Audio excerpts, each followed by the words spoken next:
Hi, my name is Jennifer Deal. For my midterm project, I decided to compare how humanities differed between the Romantic and Realism movements. In the following slides, I'm going to compare a painting or piece of art from each movement, also a sculpture, and a piece of literature or an author or poet. I began by comparing artists from each movement. For Romanticism, I chose to discuss Joseph Mallord William Turner's oil painting, which was originally titled Slavers Throwing Overboard the Dead and Dying, Typhoon Coming On. The title became simply The Slave Ship. Turner was known to take great liberties with the facts, while J.M.W. Turner's original title for the painting makes it fairly clear what one would expect to see in the picture does not clearly illustrate that thought. While a ship is visible in the background, there are random arms emerging from the sea, and it appears the waters were rough, indicating a typhoon was coming in. The figures all become lost in the mix of colors from the sea and sky. The painting becomes Turner's romantic response to nature, focusing more on the atmosphere, such as the swirl of the storm, the movement of the sea, and the beautiful light from the sun, fitting the ideas associated with Romanticism by being original and provoking feelings and emotions. And as I said, the ship, the slaves, and the typhoon coming in all kind of get lost in those colors. So I've added these arrows here so you can see what I'm talking about. Just leave that for a minute for you to look. From realism, on the opposite side of the spectrum, I have chosen to discuss Honor Domier's cartoon, Rue Transonian. From the realism movement, Rue Transonian was a graphic depiction, the result of the repression of the public by the troops of Louis Philippe. The picture is a brutally honest image of the violence that occurred to one family. It shows a father dead in his pajamas with a child underneath him, also dead. There's also an elderly man at the foot of the bed. The picture works to bring attention to the awful violence that was occurring at the time. As the idea of realism states in its name, the drawing was of a real event with no idolization, beauty, exaggeration added. The picture stands to spread the truth about a real and unfortunately ordinary event of the time. And although it's horrifying and a little gruesome to see, the idea is to make people aware of what's going on around them and not, just putting out something else. Here we have the departure of volunteers of 1792, popularly known as the Marseillaise, by Francis Rude. Francis Rude defied the idea that there was no such thing as a romantic sculpture. Francis Rude was able to arouse subjective feelings and express the personal sensibility of the artist, despite Charles Baudelaire's later thoughts that it could not be done.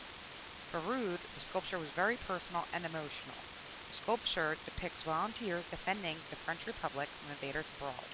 Rude's father had actually been among the volunteers which were defending the Republic.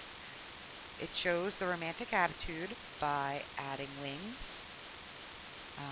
on the woman on top to show victory.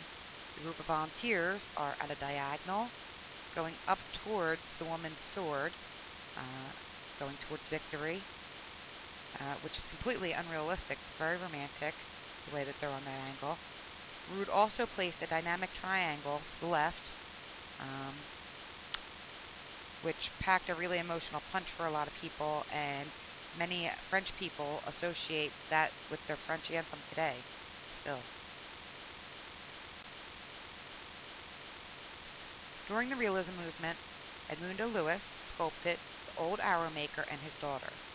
Following the principles of realism, the figures are posed naturally, and they take no liberties with the human form, and nothing's added to elicit a greater emotional response. The piece is related to Louis's mother, making it all the more real. Her mother was an Indian, and her father was African American, and I believe in the book it goes on to tell you that she also sculpted one about her father. John Keats. John Keats was a poet of the Romanticism period. Our text tells us that Keats believed in the vitality of sensation, but did not limit himself to just sight and sound. He used imagery to describe a sense. For example, he would write, "Pale and silver silence, he would describe the sound of nothing with colors. And he also wrote Scarlet Pain, describing pain with the color scarlet, maybe meaning blood or, you know, anger. Anger is also often associated with the color red, but it's not a way that you typically would go ahead and describe something. He also wrote The Touch of Scent, just two senses that you never really would use to describe each other. His writings manage to engage the reader in most of their senses: taste, touch, hearing, and vision. And his writings are very much romanticized by his imaginative and original verses. Originality is another just huge one for Romanticism. Originality is key. I don't want two of the same of anything. On the opposite spectrum again, we have literature by Honor Balzac.